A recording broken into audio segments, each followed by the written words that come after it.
Hi കൂട്ടുകാരെ, പുതിയൊരു വീഡിയോയിലേക്ക് എല്ലാവർക്കും സ്വാഗതം. അങ്ങനെ രഘുനെയും കൊണ്ട് ഇവരിങ്ങനെ വരികയാണ് കേട്ടോ. ആ സമയം രഘുനാണെങ്കിൽ വല്ലാത്ത വൊമിറ്റിങ് വരുന്നുണ്ട്. രഘു ഛർദ്ദിക്കാൻ വരുമ്പോൾ രഘുട്ടൻ ഛർദ്ദിക്കുന്നു എന്നിങ്ങനെ അമ്പിളി പറയണം കേട്ടോ. അപ്പോഴേക്കും ഇന്ദ്രൻ വണ്ടി ഒരു സൈഡാക്കാണ്.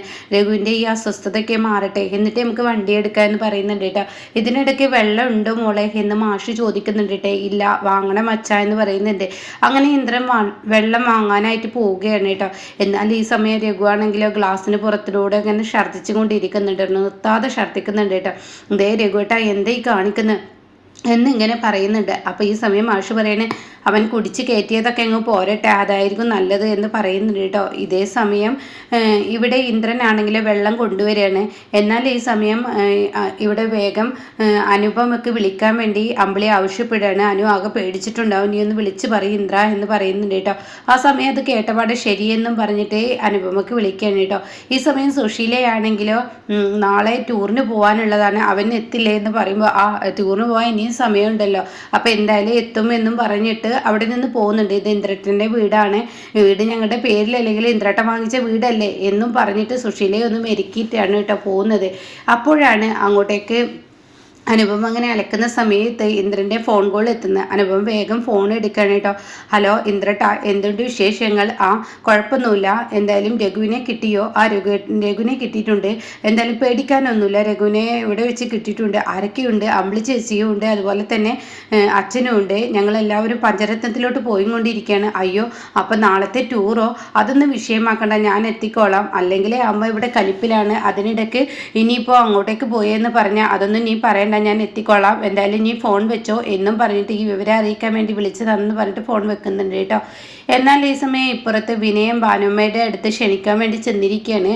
അങ്ങനെ ഭാനുമ്മയോട് കാര്യങ്ങളൊക്കെ പറയണേ. ഇപ്പോൾ ഭാനുമ്മ പറയണേ, എന്ത് ചെയ്യാൻ, രഘുവിനെ കാണാനില്ല എന്നൊക്കെ സങ്കടങ്ങൾ ഭാനുമ്മ ഇങ്ങനെ വിനയനോട് പറഞ്ഞും കൊണ്ടിരിക്കുകയാണ് കേട്ടോ. ഇതെല്ലാം കേട്ടപാട് അയ്യോ, എന്നോട് ആരും തന്നെ ഇത് അറിയിച്ചില്ലല്ലോ, രഘുവേട്ടനെ കാണാനില്ലെങ്കിൽ എന്നോട് കൂടി പറയണ്ടേ, ഞാൻ തിരഞ്ഞ് കണ്ടുപിടിച്ചിരുന്നല്ലോ, എന്താ ആരും എന്നോട് ഇതൊന്നും പറയാതിരുന്നത് എന്നുള്ള ആ സംസാരങ്ങളൊക്കെ വിനയൻ സംസാരിക്കുകയാണ് കേട്ടോ.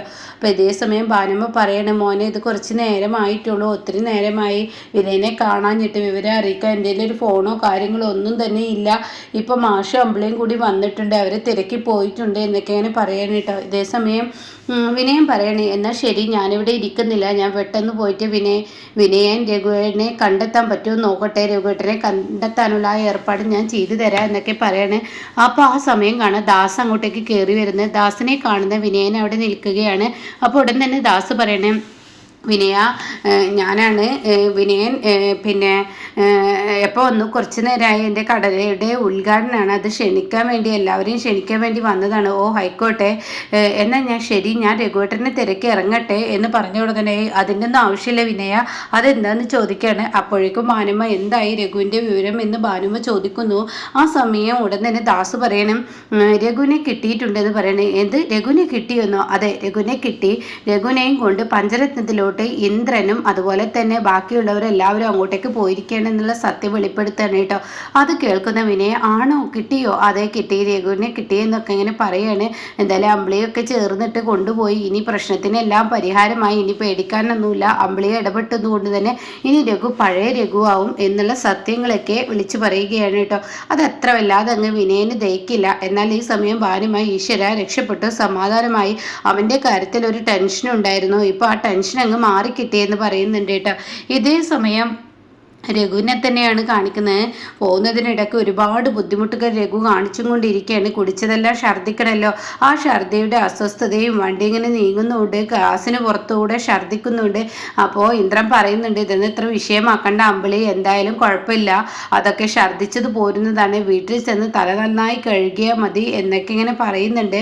അങ്ങനെ കുറച്ചങ്ങ് ഓടിയതിന് ശേഷം വണ്ടി അവിടെ നിർത്തുകയാണ്. അവരുടെ വീട്ടിലെത്തുകയാണ് പഞ്ചരത്നത്തിൽ. അങ്ങനെ രഘുവിനെ പതിയെ ഇറക്കുക പോവുകയാണ്. രഘുവിനെയും കൊണ്ട് അകത്തോട്ട് കയറാൻ ശ്രമിക്കും. രഘു വണ്ടിയിൽ നിന്ന് ഇറങ്ങില്ല. അപ്പോഴേക്ക് ഇന്ദ്രൻ വരികയാണ്. അമ്പിളി നീയും കൂടി ഒന്ന് പിടിച്ചോ, ഇവനെ താങ്ങി പിടിച്ച് കൊണ്ടുപോകണം എന്ന് പറഞ്ഞിട്ട് ഇവർ 3 പേരും കൂടി കൊണ്ടുപോവാണ് കേട്ടോ. അങ്ങനെ രഘുവിനെ പിന്നീട് ഷവറിന് ചോട്ടിൽ കൊണ്ടുപോയി നിർത്തി കുളിപ്പിച്ചെടുക്കുകയാണ് അമ്പിളി. ഒരുപാട് ബുദ്ധിമുട്ടുന്നുണ്ട്. ഈ സമയം മാഷ് മോളെ ചീരു അവിടെ തൈരോ മോരോ വല്ലോ ഇരിപ്പുണ്ടോ? മോരുണ്ട്, എന്നാൽ അതൊരു ഗ്ലാസ്സിൽ എടുത്തോ, അവൻ്റെ ആ കെട്ടങ്ങ് മാറണ്ടേ, അത് കൊടുക്കാനാണ്, ഇതങ്ങ് എടുത്തിട്ട് വായോ എന്നും പറയുന്നുണ്ട്. ശരി ഓക്കെ എന്നും പറഞ്ഞ് ചീരു പോവുകയാണ്. അതിനിടയ്ക്ക് ലച്ചുമോള് അച്ഛാ എന്ന് പറഞ്ഞ് വിളിക്കുന്നുണ്ട്. അച്ഛൻ എന്ത് പറ്റിയെന്നൊക്കെ ചോദിക്കുമ്പോൾ ഒരു കുഴപ്പമില്ല, അച്ഛനിപ്പോൾ വരൂ കേട്ടോ എന്ന് പറഞ്ഞ് ചീരു കൊണ്ടുപോവാണ്. ഇതേ സമയം അമ്പിളി ഒരുപാട് ബുദ്ധിമുട്ടി രഘുവിനെ കുളിപ്പിച്ചെടുത്ത് കൊണ്ടുവന്ന് അവിടെ കിടത്തുകയാണ് കേട്ടോ. ആ സമയം ഇന്ദ്രനെ അവിടെ ഇരിക്കുന്നുണ്ട്. അപ്പം മോരുമായി ഇങ്ങനെ വരികയാണ്. അപ്പോൾ ഉടൻ തന്നെ ഇന്ദ്രൻ പറയണേ ഇനി ഞാൻ ഇറങ്ങട്ടെ, നാളെ ടൂർ ഉള്ളതല്ലേ, അപ്പം അതിൻ്റെ കാര്യങ്ങളൊക്കെ ചെയ്യാനാണ്. അപ്പം മാഷ് പറയും ശരിയാണ്, നേരെ ഇരുട്ടാവുന്നു, നീ പോവാൻ നോക്കി ഇന്ദ്ര. അപ്പോൾ ഉടൻ തന്നെ ഇന്ദ്രൻ ശരിയെന്നും പറഞ്ഞ് പോകുമ്പോൾ മാഷ് പറയണേ മോനെ ഇന്ദ്ര, നീ എന്തായാലും ഇനിയിപ്പോൾ പോയാൽ നിനക്ക് ഒരുപാട് കാര്യങ്ങൾ ഉണ്ട്, എനിക്ക് കുറച്ച് സാധനങ്ങൾ വാങ്ങാനുണ്ട്, വണ്ടി ഏൽപ്പിക്കാനുണ്ട്, ടൂറിന് പോകാനുള്ളത്, അങ്ങനെയുള്ള കടമകളുണ്ട്. അത് കേട്ട ഉടൻ തന്നെ മാഷ് പറയണേ എടാ നീ ഒരു കാര്യം ചെയ്യ്, ഇവിടെ രഘുവിൻ്റെ വണ്ടി കിടപ്പുണ്ടല്ലോ അതുമായി അങ്ങ് പോയിക്കോ. അത് കേട്ട ഉടൻ തന്നെ ഇന്ദ്രൻ പറയേ അതൊന്നും ശരിയാവില്ല, അത് രഘുവിന് ആവശ്യം വരും, അതുകൊണ്ട് അതൊന്നും എടുക്കാൻ പറ്റത്തില്ല എന്ന് പറയണേ. ഇത് കേട്ട ഉടൻ തന്നെ അമ്പിളി അങ്ങോട്ടേക്ക് വരികയാണ്. ഇന്ദ്ര ആ വണ്ടി ഇനി ഇവിടെ വേണ്ട, അത് നീ കൊണ്ടുപോയിക്കോ, ഇപ്പൊ തൽക്കാലം നിന്റെ കാര്യം നടക്കട്ടെ. രഘുവേട്ട ഇപ്പൊ എണീറ്റ് കഴിഞ്ഞാൽ ഇവിടെ നിന്ന് വണ്ടി ഉണ്ടെങ്കിൽ ഓടാൻ നോക്കും, അപ്പൊ അത് ഇല്ലാതിരിക്കാൻ ഇവിടെ വണ്ടി ഇല്ലാതിരിക്കുകയാണ് നല്ലത്, അതുകൊണ്ട് ഇന്ദ്രൻ ഈ വണ്ടിയുമായി പോയിക്കോ എന്ന് പറഞ്ഞിട്ട് ഇന്ദ്രനെ വണ്ടി കൊടുക്കുന്നുണ്ട്. അപ്പം മാഷ് പറയുന്നത് ശരിയാണ്, ആ വണ്ടിയുമായി നീ പോയിക്കോ, കാര്യങ്ങൾ നടക്കട്ടെ, നിനക്ക് വീട്ടിലോട്ടും പെട്ടെന്ന് എത്താലോ, ഇവിടുന്ന് ബസ് കയറി താങ്ങി പിടിച്ച് പോകുമ്പോൾ നേരം മെഴുകും, അതിലും നല്ലത് ഈ വണ്ടിയാണെങ്കിൽ നീ വീട്ടിലോട്ട് നേരെ എത്തില്ലേ എന്ന് ചോദിക്കുമ്പോൾ ശരി ആയിക്കോട്ടെ എന്ന് പറയുന്നു കേട്ടോ.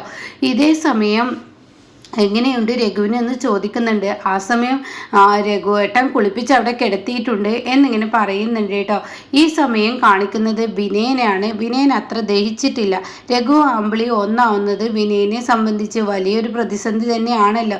അങ്ങനെ രഘുവും വിനയനും ഒന്നായി എന്നുള്ള സത്യം ലംബോദരനോട് ലതികയോട് വന്ന് പറയാണ്.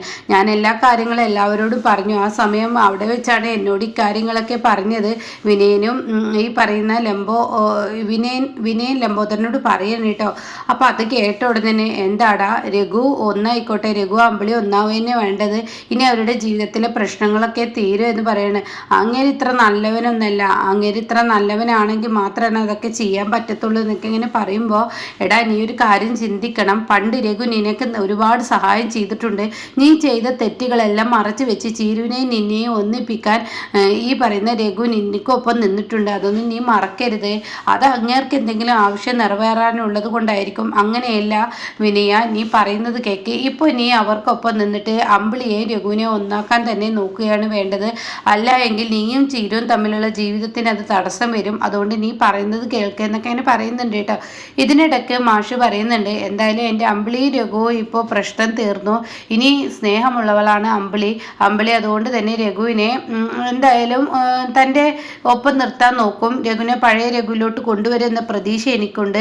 ഇനി എനിക്ക് എൻ്റെ ചീരുമോളുടെ കാര്യത്തിൽ മാത്രമേ ടെൻഷനുള്ളൂ, അതും കൂടി ആയാൽ എല്ലാം ശരിയായി എന്ന് പറഞ്ഞ ഉടനെ തന്നെ ഇന്ദ്രൻ പറയണ് വിനയനിപ്പോൾ പണ്ടത്തെ വിനയനല്ലല്ലോ, ഒരുപാട് മാറ്റങ്ങൾ വന്നിട്ടുണ്ടല്ലോ എന്ന് പറയുമ്പോൾ അമ്പിളി അത് കേട്ടുവരികയാണ്.